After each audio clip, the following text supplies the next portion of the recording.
The topic which we are going to study in this video is resistance. First of all, what is resistance? So resistance is a property of the conductor or any material which opposes the flow of current. Why is it so in a conductor?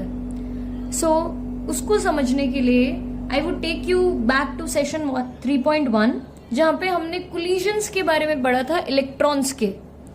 तो we have studied that there are 10 raised to 27 to 10 raised to 29 electrons per meter cube in a conductor.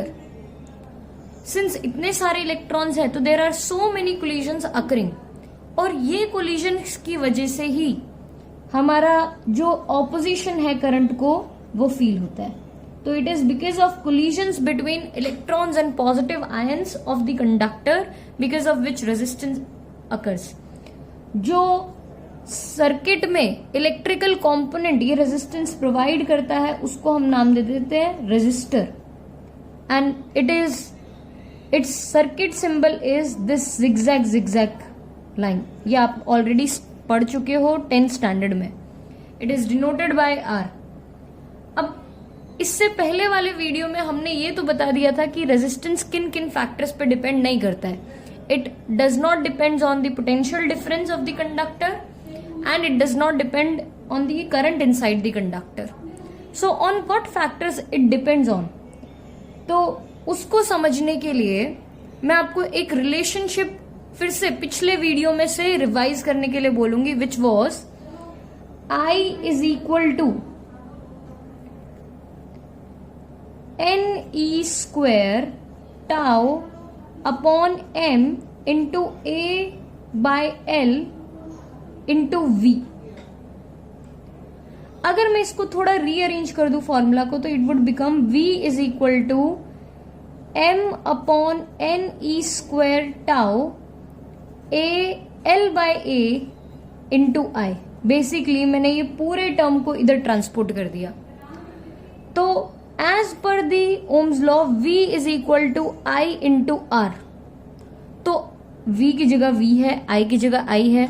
तो ये जो term हमारे पास बच जाता है इसको हम क्या बोलते हैं R. अभी R किस किस पे डिपेंड कर रहा है तो एक्सप्रेशन देखने के हिसाब से मुझे लगता है R depends on the length of the conductor and it is directly proportional to it. R depends on the area of cross section of the conductor and it is inversely proportional to it. Then third R depends on the temperature. Mathematically we don't know, for various materials it would be different but it does depend on temperature. Conductor की अगर मैं specific बात करूं, for conductors as temperature increases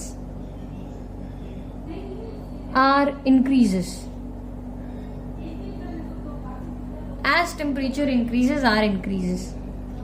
Fourth term which I would talk about is nature of material. R depends on nature of material. आप लोग मुझे बोलोगे कि ये थर्ड और फोर्थ पॉइंट नहीं पता चले हैं कि कैसे डिपेंड करते हैं, तो इनके टर्म्स भी मैं आपको दिखा देती हूँ कि किस तरीके से ये इन दो फैक्टर्स पे डिपेंड करती है. M और N is mass of electron and E is charge of electron. ये दोनों कांस्टेंट है तो किसी भी मटेरियल के लिए ये तो सेम ही रहेंगे. N is number density of material, number density of electrons और number density of free charge carriers in a material.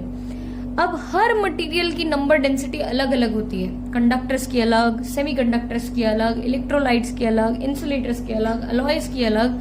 तो सिंस मटेरियल टू मटेरियल ये वेरी करती है तो R depends on nature of material. Tau is relaxation time. So if you remember हमने first session में सीखा था कि relaxation time depends on temperature. Since it depends on temperature resistance depends on temperature. अब ये रेजिस्टेंस कंडक्टर्स के लिए ऐसा क्यों है कि as temperature increases resistance increases, बाकी मटेरियल्स के लिए ऐसा क्यों नहीं है? तो for this we have to wait for session 3.3. वहां पे हम इसके बारे में डिटेल में सीखेंगे.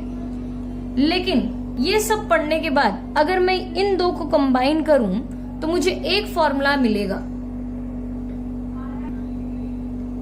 which is R is directly proportional to L by A.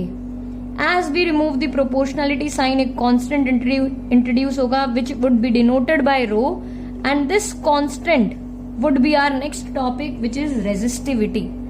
This rho represent resistivity of any material. इसका दूसरा नाम है specific resistance of the material. ये resistivity is the property of the material.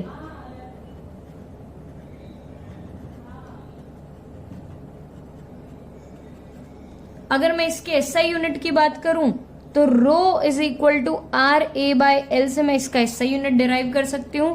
रो का SI यूनिट होता है ohm, A का metre square और एल का मीटर.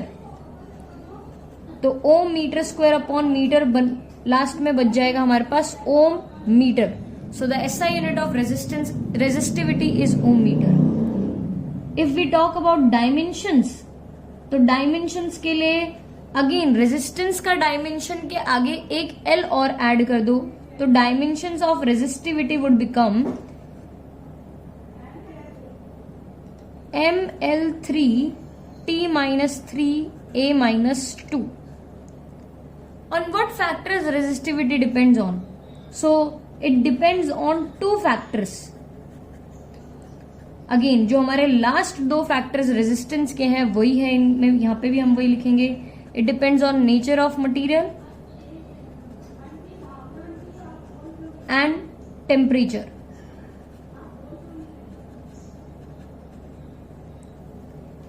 दूसरी साइड मैंने एक टर्म और लिख रखा है conductivity. Since we talked about conductance, हम कंडक्टिविटी की भी बात कर लेते हैं. Conductivity is defined as the reciprocal of resistivity.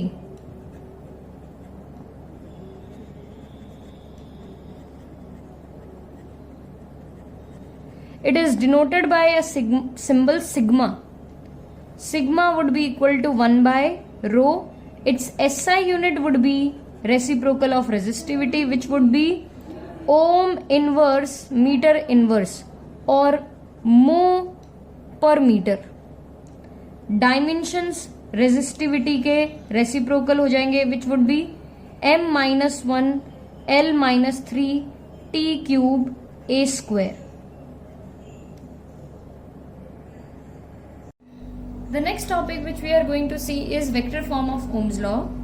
But before that we need to learn a new term, which is current density.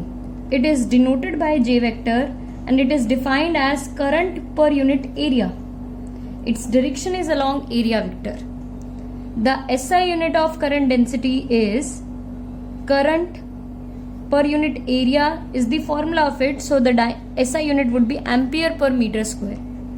And the dimensions would be equal to A L raised to -2. Why we are learning this term? Because we are going to express current as a vector quantity. So we need a vector quantity to represent it, which is current density vector. Now coming to this point, vector form of Ohm's law, we'll start with the Ohm's law itself. V is equal to IR. Now for a given conductor, we can represent V as E into L. That is electric field into the length of the conductor. And resistance as rho L by A. On both sides of the equation you will see there is L, so we can cancel the same, and I by A could be written as current density vector. So E vector would be equal to rho into J, and this is nothing but the vector form of Ohm's law. The shortest derivation of your syllabus, I guess. We can also express this in terms of conductivity. How can we do that? By taking J on the left side, we can do 1 by J is equal to, by taking rho on the other side, we can write 1 by rho into E is equal to J. So 1 by rho can be written as sigma into E, which is equal to J.